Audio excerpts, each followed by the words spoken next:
8 de la mañana en punto de este miércoles. Como siempre, les damos la bienvenida a esta hora a revisar la agenda económica AM en CNN Chile. Y que el primer tema que queremos compartir con ustedes es una norma constitucional que se aprobó en su primer trámite, no está nada decidido, pero que ya se aprobó de manera general en la Comisión de Medio Ambiente. En resumen, que en Chile se pueda nacionalizar todas las faenas mineras: cobre, litio, hierro y otros metales. Fue aprobado, como les decía, en un primer trámite, todavía no fue un primer paso, pero por ejemplo dispone que tanto, obviamente no se puede estatizar o nacionalizar empresas estatales como Codelco, por supuesto que no, pero sí todas las faenas privadas, ya sea chilenas o también multinacionales. No es una nacionalización sin que se les pague, no, va a haber una indemnización, eso sí, que va a determinar la Contraloría. Pero, por ejemplo, si las empresas a las cuales se quiere nacionalizar no entregan distintos informes, etcétera, se les puede nacionalizar sin indemnización. Es parte de lo que señala esta norma que, como les digo, fue aprobada en general en la Comisión de Medio Ambiente y está empezando a recibir bastantes cuestionamientos. Vamos a ver lo que opinaron constitucionales que están en contra y también constitucionales que fueron los promotores de esta idea.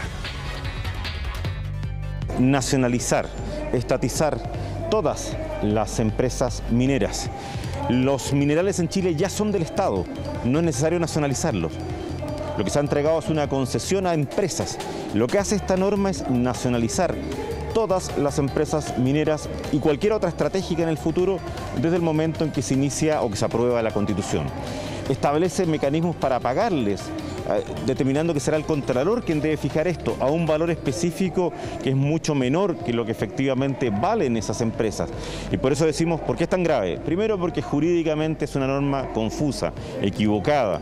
Segundo, económicamente produce un daño gigante al Estado de Chile. Y tercero, transgrede nuestras obligaciones internacionales. Donde el Estado pasa a ser el soberano sobre toda la infraestructura extractivista industrial que en este momento está en manos de privados, y este traspaso se va a hacer a través de un proceso de indemnización que va a implicar la participación de la Contraloría, donde se va a decir el monto por la indemnización de toda la infraestructura, de toda la industria extractivista que en este momento está en manos de particulares. Este tipo de modelo donde nos acostumbramos a que todo se extraiga, todas nuestras riquezas se extraigan y se vendan hacia el extranjero bajo ningún procesamiento, bajo ningún proceso de industrialización, es lo que la derecha está sosteniendo. Y lo que nosotros estamos diciendo es que queremos redignificar la vida de los ciudadanos, donde queremos un control planificado, estratégico de la gran minería, donde podamos controlar todo el proceso productivo, lo que se extrae, cómo se extrae, hacia quién se vende y bajo criterios de mucho ecologismo. Control planificado estratégico de la gran minería, donde se controle toda la producción. Ese es el fondo de esta propuesta, que sea el Estado el que decida cómo se hacen las cosas, quién las puede hacer, todos los desarrollos, el Estado. Esa es la idea de fondo. Por supuesto, esto fue muy criticado por la Sociedad Nacional de Minería. Es una norma extrema que Chile no puede permitirse, económicamente no puede pagar, que echa a perder todo el entorno de inversiones tan necesarias ahora en post-pandemia, y sin duda va a afectar el desempeño económico del país por lo menos este año, y el inicio del gobierno del presidente electo Boric, que en el fondo esto le dificulta el poder normalizar la economía nacional. Cambiamos de tema por algo que desarrollamos ayer en Agenda Económica PM, porque en Chile ya hay un tercer unicornio. Unicornio se denomina a las startups o empresas que están recién partiendo, cuando digo recién partiendo, que llevan pocos años, y que ya están avaluadas en más de $1.000 millones. Esto lo logró Betterfly, la InsurTech, que es como se denomina a las aseguradoras tecnológicas. Esta es una empresa que ofrece seguros de vida a los trabajadores de una empresa y estas personas pueden ganar más beneficios si, por ejemplo, hacen deporte, hacen actividades benéficas. Bueno, esto es porque Betterfly es una empresa B y se denomina empresa B a las firmas que tienen certificadamente un objetivo social. Ayer en Agenda Económica PM hablamos con el CEO de Betterfly, Eduardo de la Maguiora, y obviamente nos cuenta la importancia de este hito que se logró luego de cerrar una ronda de inversión de $125 millones, principalmente con inversionistas internacionales. Claramente es un hito importante, como siempre digo, no es el fin del camino, pero obviamente una parada en el camino bien relevante, porque tiene que ver con varias cosas. Primero, con incorporar un número de inversionistas, tanto los existentes como nuevos, que se suman a nuestra misión y nos ayudan a llegar más lejos de lo que podríamos llegar solos, y tener un retorno social y medioambiental al mismo nivel que el retorno económico, y mirar para atrás el camino que hemos recorrido en estos 3-4 años, desde que incorporamos la compañía de esa manera, las piedras que fueron en el camino, cuántas veces nos dijeron que ese camino de estructurar una compañía de esta forma a lo mejor iba a ser mucho más complicado, y estar hoy día acá compartiendo esta gran noticia nos tiene muy, muy contentos. Desde ayer, todas las personas que no están en el pilar solidario, que por ejemplo tampoco están en el registro social de hogares y que tienen los requisitos para optar a la pensión garantizada universal, desde ayer ya pueden iniciar el proceso para poder beneficiarse de la PGU, que va a ser empezada a pagar ahora en febrero. Obviamente que será un trámite. ¿Y por qué se tiene que hacer esto? No es algo automático. Puede sonar a que una persona que cumpla los requisitos automáticamente el Estado le empiece a pagar. No, tiene que primero registrarse. Todo lo vemos en la siguiente nota. Por la afirmativa, 122 votos. Queda aprobado en general y en particular. Fue un recorrido largo que finalmente llegó a puerto. Este 1 de febrero comienza el periodo de postulación para obtener la pensión garantizada universal, pero las dudas todavía son muchas. ¿Cuáles son los requisitos? Este aporte de 185.000 pesos mensuales lo recibirán todos aquellos adultos mayores de 65 años o más que no integren un grupo familiar del 10% más rico de la población. Deben tener además una pensión base inferior al $1.000.000 y acreditar residencia en Chile de al menos 20 años. Ser pensionado no es requisito. ¿Cómo puedo postular? El trámite puede hacerse en todas las sucursales de Chile Atiende y también en el sitio web del Instituto de Previsión Social. También se habilitó una plataforma para saber si se es beneficiario o no. Puedes inscribir tus datos con tu clave única y así poder recibir este beneficio. Tengo que hacer un trámite para saber si va a seguir dándome el bono de vejez. Quienes formen parte del pilar solidario no tendrán que postular, ya que el pago será automático. Recordemos que las personas que reciben pensión básica solidaria no requieren hacer ningún tipo de postulación.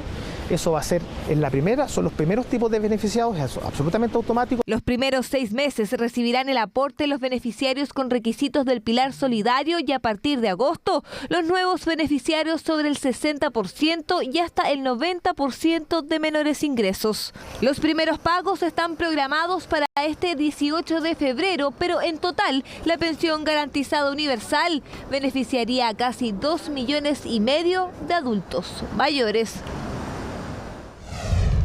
Para complementar lo que dice la nota de Paloma Ávila, los primeros 3 meses la PGU la va a pagar la AFP donde esté la persona y después va a ser el Instituto de Previsión Social.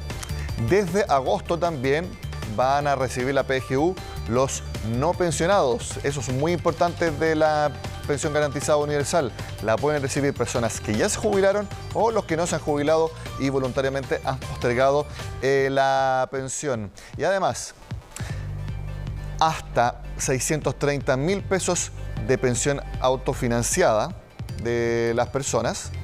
Hasta ese monto se suma completamente los 185.000 pesos. Por ejemplo, una persona de 630.000 más los 185.000 pesos, 630.000, 730.000, son 815. Sí, me perdona si me equivoqué en el número, pero más o menos 815.000 pesos. Pero desde 630.000 hasta el millón de pesos que veíamos en la nota, cada vez que la persona esté más arriba en ese rango, va a ir decreciendo lo que reciba de pensión garantizada universal. Si la persona actualmente tiene más de 1 millón de pesos como pensión, en esta oportunidad no le toca recibir nada. Cambiamos de tema porque yo les cuento que finalizó la vigencia de la ley que prohíbe el corte de los servicios básicos y en su lugar entró en operación una norma que entrega beneficios y facilidades de pago, que también lo explicamos a continuación. Yo ahora vengo a hacer un convenio sobre la luz y el agua, porque creo que de agua se deben como 700 y de luz arriba también casi la misma cantidad. Dedicó gran parte de su mañana a realizar estos trámites, primero en la compañía sanitaria y luego en la de electricidad. Si eso es lo que vengo a averiguar, si tengo que pagar una cuota o tengo que hacer algo, si eso vengo a averiguar. Elizabeth no es la única que encontramos en un recorrido por algunas sucursales. Varios llegaban a preguntar el monto total de su deuda y las facilidades de pago. La repacté ya, pero yo la quiero pagar al tiro. No me quiero quedar con deuda. No puedo pagar la luz, entonces se me juntaron 3 deudas, pagué una y ahora vengo a pagar el total. Es que ya no está vigente la norma que permitía postergar las deudas y prohibir el corte de la luz y el agua. En su lugar, desde este martes, las cuentas morosas se podrán repactar en 48 cuotas sin intereses. Aquí hay 2 tramos. Aquellos con un consumo menor tendrán la opción de una ayuda estatal. Como opera, se toma la deuda en forma automática, no hay que hacer ningún trámite, y se prorratea en 48 cuotas que no pueden exceder el 15% del consumo promedio. Esas personas que tienen menos de 15 metros cúbicos de consumo al mes, o aquellas personas que en el caso de la luz tienen menos de 250 kWh al mes, el beneficio va a significar que no van a tener que pagar lo que no pudieron pagar. Y lo que queda de saldo será una deuda extinta. Este grupo corresponde a más del 70% de las personas morosas. En total, entre marzo de 2020 y diciembre de 2021, unas 600.000 familias tenían deudas de agua y poco más de 700.000 de luz. Ahora, si el consumo de agua y luz es mayor, también podrán optar a facilidades de pago. En el caso de los clientes con consumos promedio mensuales mayores de los 250 kWh al mes, se amplió el plazo hasta el 31 de marzo próximo para que se acerquen a sus compañías distribuidoras y puedan repactar sus deudas en hasta 48 cuotas sin multas ni intereses. Lo mismo puede hacer la compañía sanitaria si usted tiene deuda de consumo del agua. En el caso de estas, unas 174.000 personas tendrán esta opción. A eso vengo a repastarla, porque tengo deuda, pero no es tantos meses. Hace poco empecé a estar con deudas y que vengo a repactarla ahora. Sin embargo, como requisito, las cuentas de ahora en adelante de luz y agua tendrán que estar al día. Hoy día no hay razones para hablar de cortes de servicio, porque están dadas todas las condiciones para que todos los clientes, todas las familias tengan una apropiada solución. Indican que el corte de servicios siempre será la última alternativa, pero atención, hay que destacar que a partir de ahora, al no existir ley de no corte, las compañías podrían ejercer medidas sancionatorias.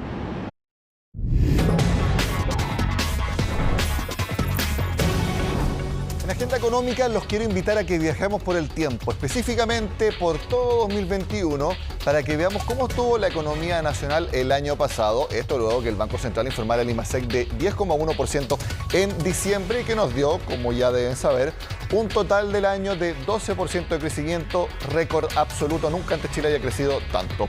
Miren, enero y febrero todavía teníamos el rezago de la grave y enorme crisis económica que hubo durante 2020 por la pandemia. Crecimiento, caída, en verdad, de 2,9 y 1,9%. Y de marzo en adelante ya empezamos con los crecimientos fuertes, 6,3% en marzo. Y miren, abril, mayo, junio, julio, específicamente el segundo trimestre entre mayo y julio. Récords absolutos.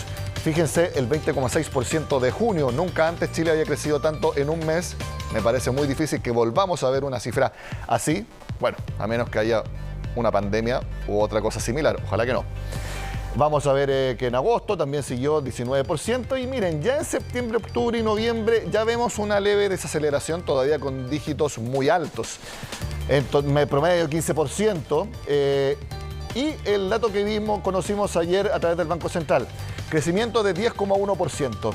Entre diciembre y noviembre ya hubo una caída en esos meses de 0,4% si comparamos diciembre con lo que fue noviembre. Eso se llama serie desestacionalizada y muestra una desaceleración que debiéramos ver en los próximos meses. Vamos a regresar rápidamente a enero y febrero. ¿Por qué se los quiero mostrar? Porque como tuvimos caídas en esos meses de 2021, la base de comparación es baja todavía. Entonces, en enero y febrero de 2022 vamos a seguir creciendo. Pero ya de ahí en adelante, la base de comparación, miren cómo es.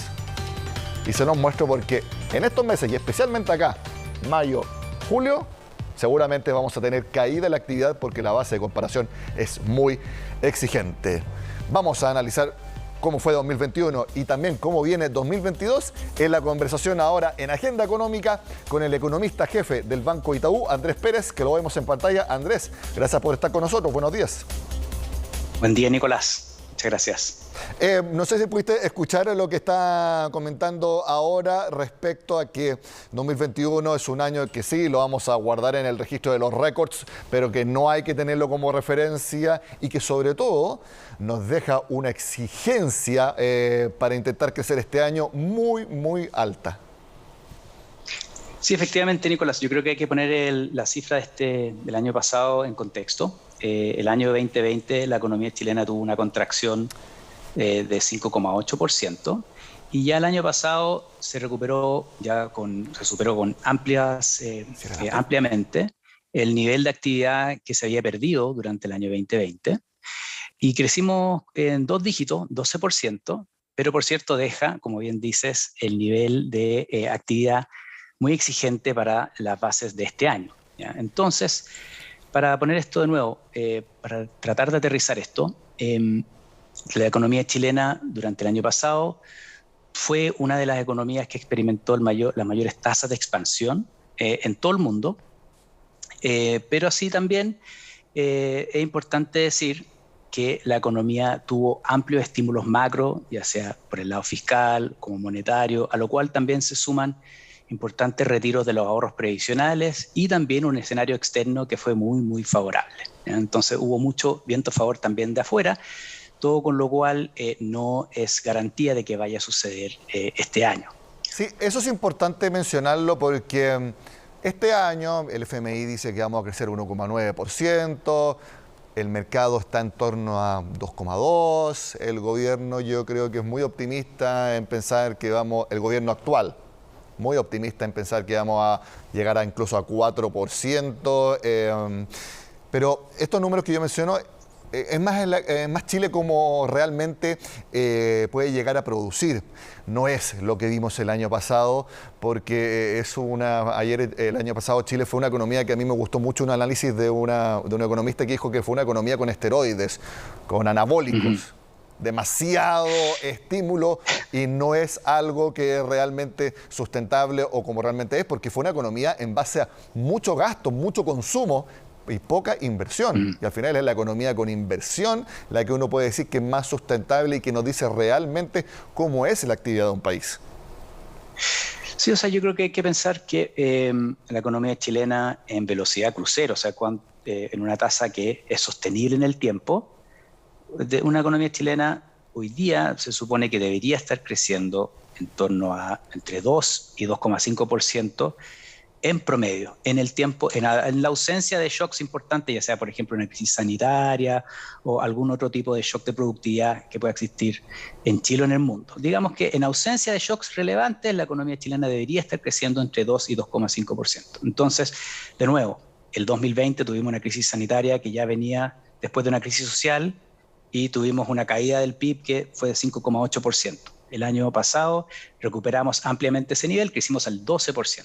Entonces, en tendencia, la economía chilena debería estar creciendo entre el 2 y 2,5%. Entonces, nosotros estamos proyectando una desaceleración de la economía este año considerando nuevamente que es insostenible mantener las tasas de expansión que estamos viendo, de hecho en los IMASEC que se publicaron, el IMASEC de diciembre que se publicó ayer. Estamos hablando de 8 meses consecutivos de tasas de crecimiento interanuales de 2 dígitos. ¿Ya? Entonces, en verdad, esto es sin precedentes.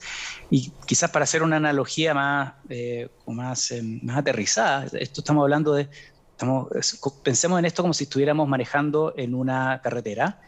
La carretera está diseñada para que uno maneje en cierta velocidad, pero claramente estamos yendo a exceso de velocidad. ¿Ya? Y ahí, cuando eso ocurre, uno asume ciertos riesgos. Uno de esos, por ejemplo, son las elevadas tasas de inflación que estamos viendo, dentro de otras cosas, y yo creo que es importante decir que estas tasas son insostenibles, se viene una desaceleración a tasas más normales, y acá lo desafiante desde el punto de vista macro es justamente evitar una desaceleración demasiado abrupta, ¿ya? Que sea muy compleja de manejar, también ante elevadas expectativas que existen por parte de la ciudadanía para justamente pensar en recuperar los niveles de empleo y de consumo. Sí, la tasa de interés va a seguir subiendo por parte del Banco Central. El gobierno entrante va a aplicar un fuerte ajuste en el gasto fiscal, y cuando hablo de ajuste es a la baja. Ya lo he dicho, sí, y es un poco lo que se espera que haga Mario Marcel. También vemos que va a estar la incertidumbre de cómo salga la propuesta de nueva constitución. Las variantes del coronavirus siguen estando ahí. Y aquí yo estoy nombrando puros factores todavía, algunos de incertidumbre y otros que hablan no de impulso económico, sino que de algo de freno a la actividad. Y mi pregunta es, Andrés, ¿tú ves algún factor que no hayamos visto de impulso? Algo que uno diga, aquí va a haber un elemento que va a empujar, que va a darle tracción a la economía nacional durante el 2022?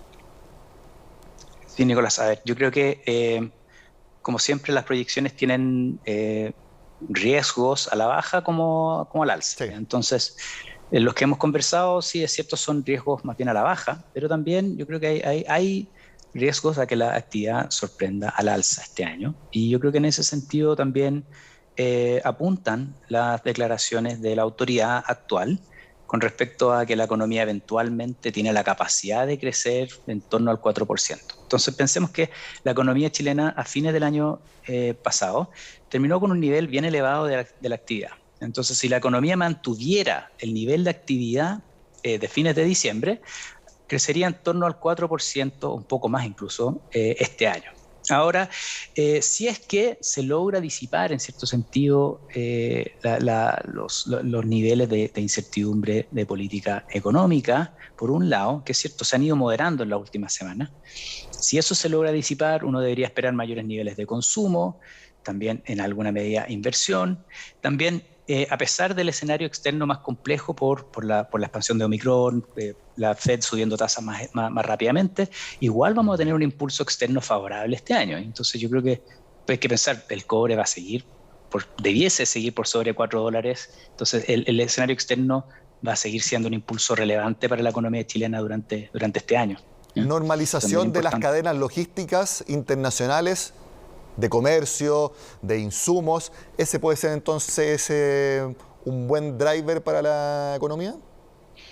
Sí, yo creo que el año pasado la economía del mundo tiene que haber crecido en torno al 6%. Este año debiese estar creciendo algo por debajo del 4%, que igual son tasas de expansión que superan el promedio histórico. Entonces igual debiese existir todavía importante demanda por bienes y servicios de la economía chilena.